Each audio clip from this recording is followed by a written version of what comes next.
Hello students, welcome back to the channel.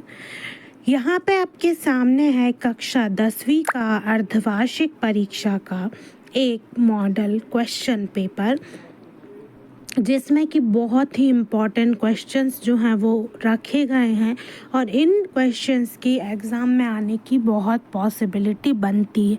तो हम video में एंड तक सारे क्वेश्चंस को कवर करेंगे और साथ ही साथ यहाँ पे ऑब्जेक्टिव टाइप से लेके आपके लॉन्ग एंड शॉर्ट आंसर सभी को देखेंगे। तो यहाँ पर चलिए हम वीडियो को शुरू करते हैं। वीडियो में एंड तक बने रहिए और साथ ही साथ सारे प्रश्नों के आप सॉल्यूशन और साथ में जो भी क्वेश्चंस हैं उनको अच्छे से समझ लीजिए। तो आ जाते हैं हम यहाँ पे सबसे पहले कि टोटल नंबर ऑफ़ क्वेश्चंस कितने हैं, तो 23 हैं। उसके अलावा हम देखेंगे यहाँ पे कि यहाँ पे कुछ निर्देश आपके दिए गए हैं और ये दिया गया है कि आपको कितने यहाँ पे मैक्सिमम जो मार्क्स है वो कितने हैं। तो मैक्सिमम मार्क्स जो हैं वो आपके हैं 75। तो चलिए अब हम बढ़ते हैं आगे और देख लेते हैं आंसर्स पहले वाले क्वेश्चन के। तो क्वेश्चन नंबर जो 1 है वो वस्तुनिष्ठ प्रश्न है, जिसमें कि यहाँ पे प्रश्न क्रमांक 1 जो है तो वो 6 नंबर का है और यहाँ पे 6 प्रश्न दिए गए हैं।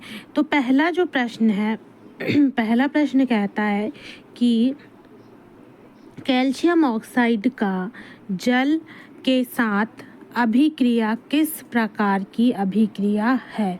तो ये जो प्रश्न है इसका उत्तर आपका हो जाएगा, ये जो अभिक्रिया है ऊष्माक्षेपी अभिक्रिया, क्योंकि इसमें ऊष्मा की जो मात्रा है वो निकलती है। तो यहाँ पे सही उत्तर हो जाएगा ऑप्शन नंबर डी, ऊष्माक्षेपी अभिक्रिया।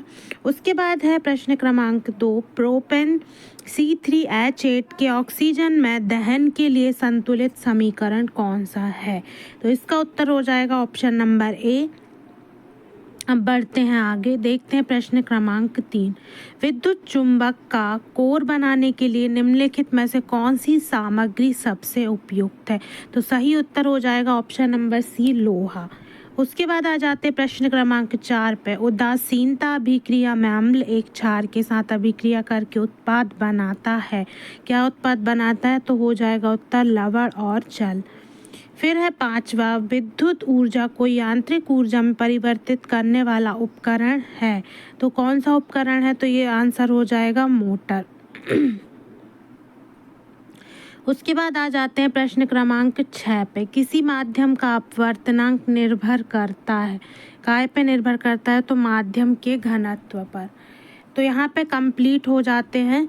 इंग्लिश मीडियम वाले जो बच्चे हैं उनके लिए भी ये क्वेश्चंस हैं, तो एमपी बोर्ड इंग्लिश मीडियम वाले भी देख लें, आंसर सेम रहेंगे।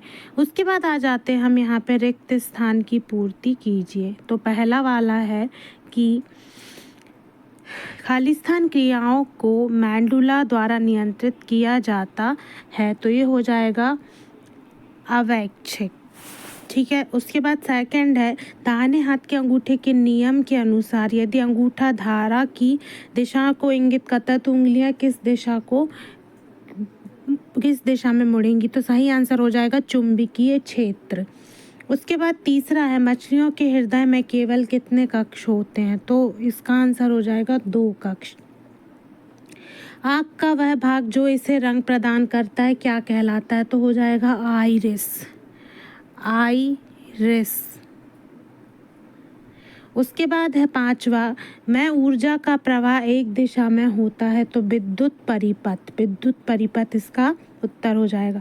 6वां है, जब कोई अम्ल धातु के साथ अभिक्रिया करता है तो कौन सी गैस उत्पन्न होती है। तो H2 या फिर हाइड्रोजन गैस उत्पन्न होती है। इंग्लिश मीडियम वाले बच्चे भी जो हैं वो देख लें।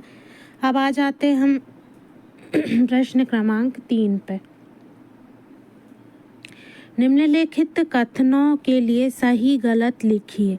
पहला है, प्रतिवर्ती क्रिया में शामिल अंग मेरुरज्जु, मोटर न्यूरॉन और मस्तिष्क हैं। तो ये हो जाएगा गलत। दूसरा है, अम्लों का pH मान 7 से अधिक होता है। तो ये भी कैसा हो जाएगा, गलत। फिर क्या है, किसी रासायनिक अभिक्रिया में उत्पादों का द्रव्यमान हमेशा अभिकारकों के द्रव्यमान के बराबर होता है, तो ये हो जाएगा सही। चौथा जो क्वेश्चन है, प्रकाश के एक माध्यम से दूसरे माध्यम में समान गति से यात्रा करने पर अपवर्तन होता है, तो ये हो जाएगा आपका चौथा गलत। फिर पांचवा है, सभी धातुएं लचीली होती हैं, इन्हें खींचकर तार बनाया जा सकता है, ये भी आपका गलत है। और छठवा यहाँ पे है, मानव आँख के रेटिना में दृष्टि के लिए रॉड और कोन कोशिकाएं होती हैं, ये आपका सही है। इंग्लिश मीडियम वाले स्टूडेंट्स इसे देख लें। अब उसके बाद आ जाते हैं हम चौथे पे। चौथा जो है वो है सही जोड़ी बनाइए। सही जोड़ी के लिए पहला जो है प्रबल, तो ये हो जाएगा HCl। दूसरा है ऊष्मा का अवशोषण, ऊष्मा शोषी अभिक्रिया। फिर सैरीबैलम का हो जाएगा अनैक्षिक क्रियाओं को नियंत्रित करता है। फिर DNA का हो जाएगा यहाँ पे जीन। फिर मैंडल जो है वो हो जाएगा आनुवांशिकता के नियम। और फिर AQ जो प्रतीक है वो है पानी में घुल जाता है, ठीक है, उसके लिए AQ प्रतीक का उपयोग किया जाता है। अब उसके बाद आ जाते हैं हम एक शब्द या एक वाक्य में उत्तर। दो धातुओं का उदाहरण देना है जिसका गलनांक कम होता है, तो पहला हो जाएगा यहाँ पे सोडियम और दूसरा हो जाएगा आपका पोटेशियम और सोडियम। फिर दूसरा है, किसी क्षण चुंबक के बाहर चुंबकीय क्षेत्र रेखाओं की दिशा क्या होती है, तो उत्तर से दक्षिण की ओर।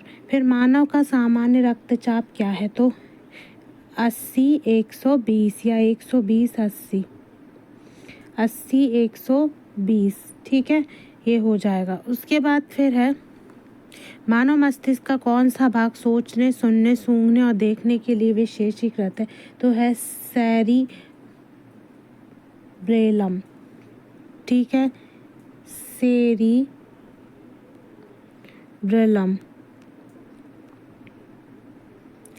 उसके बाद है मायोपिया निकट दृष्टि दोष को ठीक करने के लिए कौन सा लेंस का उपयोग किया जाता है, तो यहाँ पे हो जाएगा अवतल लेंस। और यहाँ पे आखिरी है, एथीन का रासायनिक सूत्र है C2H4। तो यहाँ पे आपके जो ऑब्जेक्टिव टाइप क्वेश्चंस हैं वो कंप्लीट होते हैं। अब आ जाते हैं हम प्रश्न क्रमांक 6 पे। एथेन की इलेक्ट्रॉन डॉट संरचना बनाइए, और अथवा है मीथेन की इलेक्ट्रॉन डॉट संरचना बनाइए। तो दोनों का आंसर देख लेते हैं हम जल्दी से। तो ये है एथेन की इलेक्ट्रॉन डॉट संरचना, ये देखिए,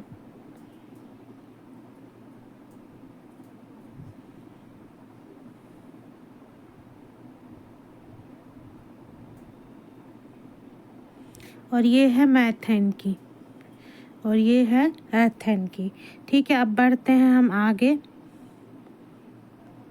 प्रश्न क्रमांक 7 है, निम्नलिखित अवयवों के प्रतीक चिन्ह बनाइए जो परिपथ आरेखों में उपयोग किए जाते हैं। एक तो है बैटरी, दूसरा है प्रतिरोधक। इसका अथवा है, किसी चालक का प्रतिरोध किस पर निर्भर करता है, दो कारकों के नाम लिखिए।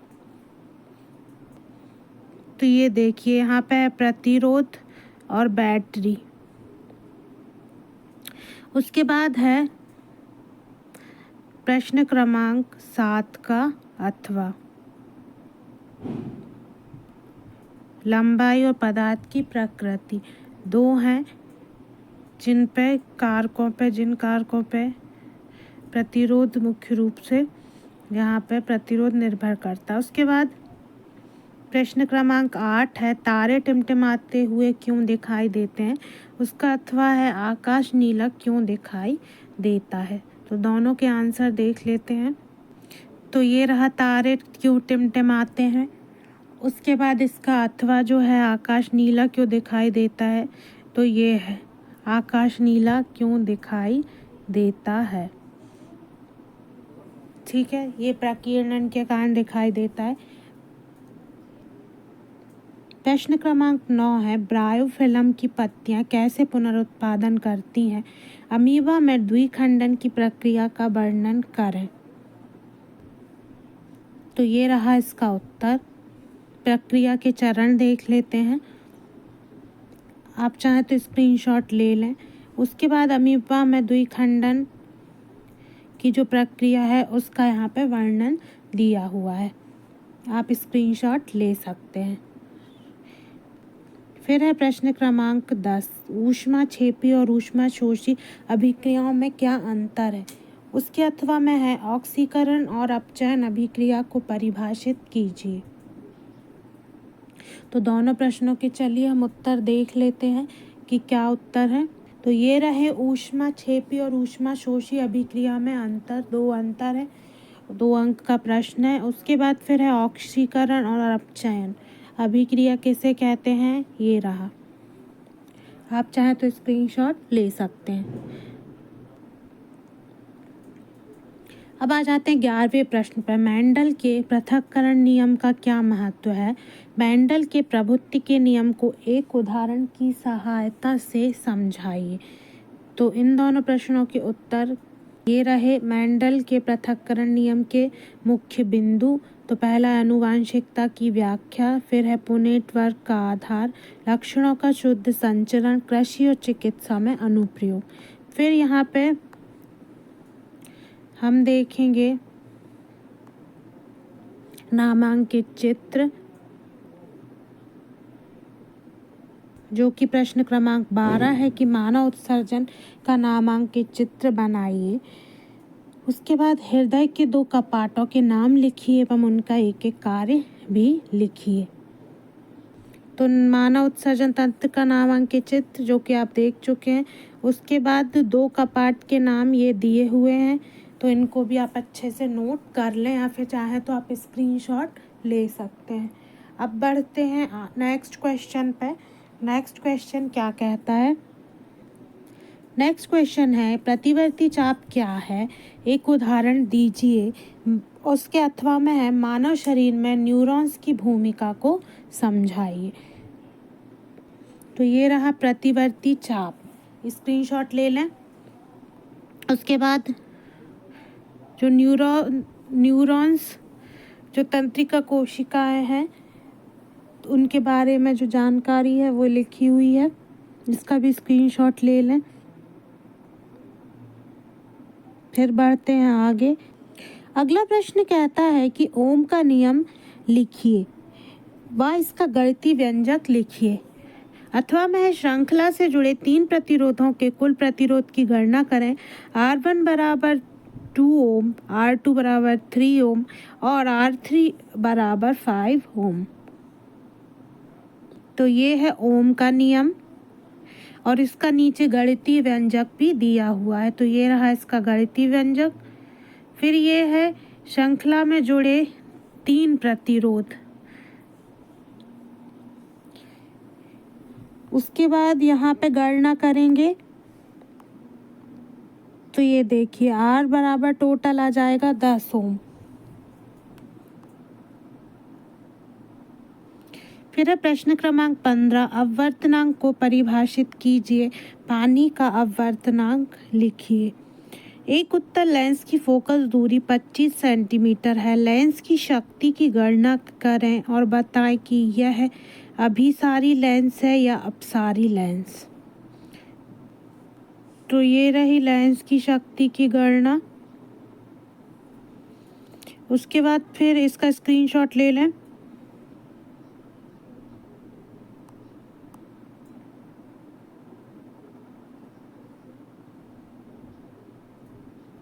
उसके बाद लेंस की प्रकृति के लिए कि यह अभिसारी लेंस है या अपसारी लेंस,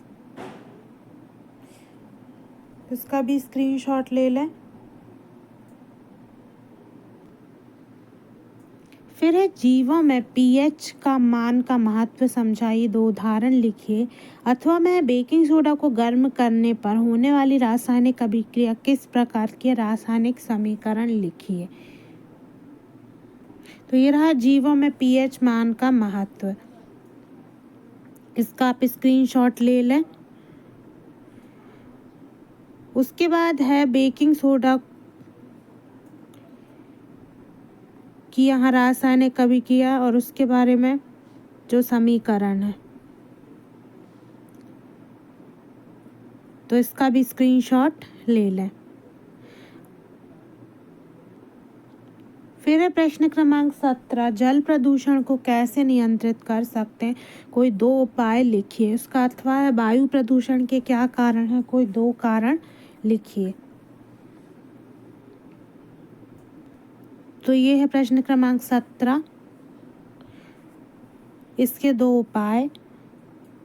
उसके बाद ये है प्रश्न क्रमांक 18,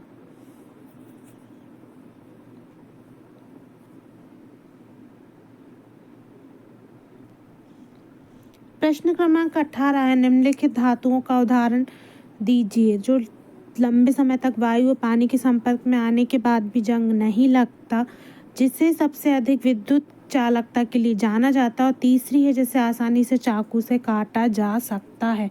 इसका अथवा क्या है, निम्नलिखित शब्दों को परिभाषित कीजिए। पहला है जंग, दूसरा है तन्यता और तीसरा है एनोडाइजिंग। चलिए प्रश्नों के उत्तर हम देख लेते हैं।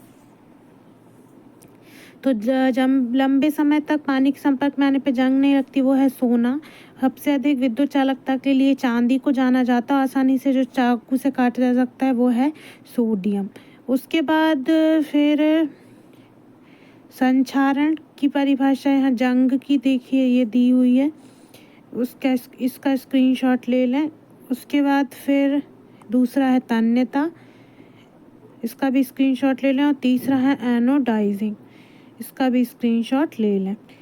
फिर आ जाते प्रश्न क्रमांक 19 पे, चुंबकीय क्षेत्र रेखाओं के चारित्रिक गुण लिखिए तथा रेखा चित्र की सहायता से समझाइए। उसका अथवा है एक सीधे धारावाही चालक तथा एक वृत्ताकार लूप के चारों ओर चुंबकीय क्षेत्र रेखाओं का पैटर्न बनाएं और समझाएं कि वे कैसे भिन्न हैं। तो ये रहा उत्तर, स्क्रीनशॉट ले लें। उसके बाद चुंबकीय क्षेत्र रेखाओं के गुण का स्क्रीनशॉट ले लें। फिर सीधे धारावाही चालक वाला जो प्रश्न है उसका स्क्रीनशॉट ले लें। ये प्रश्न थोड़ा सा बड़ा है। चलिए अब बढ़ते हैं नेक्स्ट क्वेश्चन की तरफ। प्रश्न क्रमांक 20 कहता है आणविक सूत्र C4H9OH वाले कार्बनिक यौगिक का IUPAC नाम क्या है जिसमें अल्कोहल समूह होता है, इसकी संरचना बनाए और संभावित समावेयी का नाम लिखें। अथवा है संरचना बनाए और निम्नलिखित यौगिकों के IUPAC नाम लिखें। C3CH2CHO, इसी तरीके से बी में भी दिया है CH3CH2OH, फिर है CH3COOH। तो ये ब्यूटेनॉल कहा जाता है। फिर इसके बाद यहाँ पे इसका उत्तर दिया हुआ है, स्क्रीनशॉट ले लें। फिर उसके बाद है संरचनाएं और IUPAC नाम, तो ये होगा, ये है पहला, दूसरा,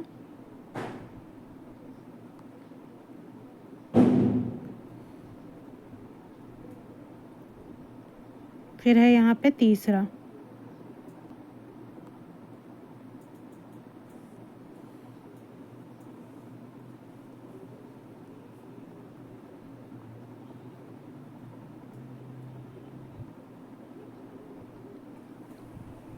प्रश्न क्रमांक 21 है मानव पाचन तंत्र का चित्र बनाइए तथा लार के कार्य लिखिए।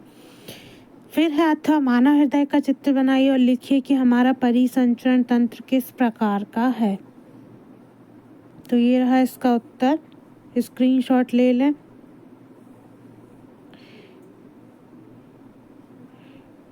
फिर उसके बाद यहाँ पे मानव परिसंचरण तंत्र के बारे में बताया गया है। फिर है ये लार के कार्य,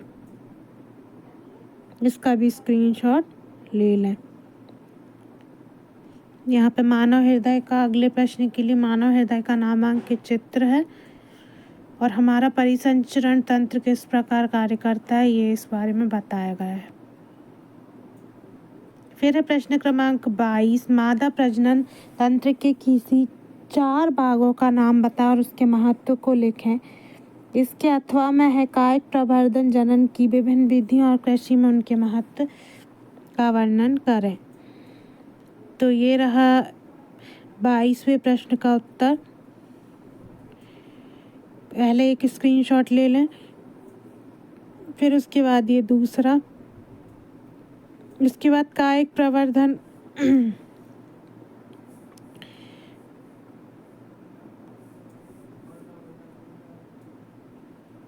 फिर है प्रश्न क्रमांक 23, एक 5 सेंटीमीटर ऊंची वस्तु अवतल दर्पण के सामने 20 सेंटीमीटर की दूरी पर रखी जाती है, जिसकी फोकस दूरी 10 सेंटीमीटर है। दर्पण द्वारा बनने वाली प्रतिबिंब की स्थिति, प्रकृति और आकार ज्ञात कीजिए। उसका अथवा है, ये अंतिम प्रश्न है। एक कार 8 मीटर की दूरी पर एक वाहन के पीछे के दृश्य के लिए उपयोग किए गए उत्तल दर्पण के सामने खड़ी है, जिसकी वक्रता त्रिज्या 6 मीटर है। दर्पण द्वारा बनने वाली प्रतिबिंब की स्थिति, प्रकृति और आकार ज्ञात करें। तो ये रहा अवतल दर्पण द्वारा प्रतिबिंब की स्थिति, प्रकृति और आकार जानने के लिए दर्पण सूत्र का उपयोग। ये देखिए, इसका स्क्रीनशॉट लें, फिर उसके बाद इसका सूत्र में मान लिखने पे ये हो जाएगा यहाँ पे उत्तर। तो यहाँ पे जो आपका पेपर था वो कंप्लीट हो गया है, और यहाँ पे जो भी क्वेश्चंस बताए गए वो बहुत इम्पॉर्टेंट, तो अच्छे से इन क्वेश्चंस को रिवाइज़ कर लीजिए। जो यदि आप कोई आंसर का स्क्रीनशॉट नहीं लिख पाए हैं तो एक बार वीडियो को रिवाइज़ करके देख सकते हैं, और जो PDF वो आपको डिस्क्रिप्शन बॉक्स से जाके डाउनलोड कर लेना है। Thanks for watching this video.